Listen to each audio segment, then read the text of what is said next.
क्या? अरे आईपीसीएल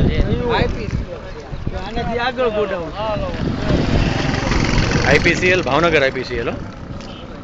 हाँ ओला पड़े गोडाउन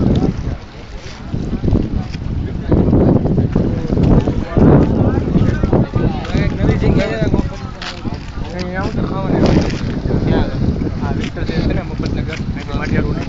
પણ મફતનગર વાળાને બધાને ઈ સ્કૂલમાં જ રાખ્યા ને 5 નંબર 5 6 9 માં છે અમુક અહીંયા છે ઘર માં હું છે અમુક પાણી કરી ગયા હવે ઘરમાં પહેલા ફૂડ પેકેટ પહોંચાડી નહીં શકે એટલે ઘરનું નથી આટલા બધા પાણીમાં બધો રસ્તો જ બંધ છે તો કોઈ આવતું જ સરકારી કામગીરી તો કાંઈ જ નહીં. હા બોલો ને કવિભાઈ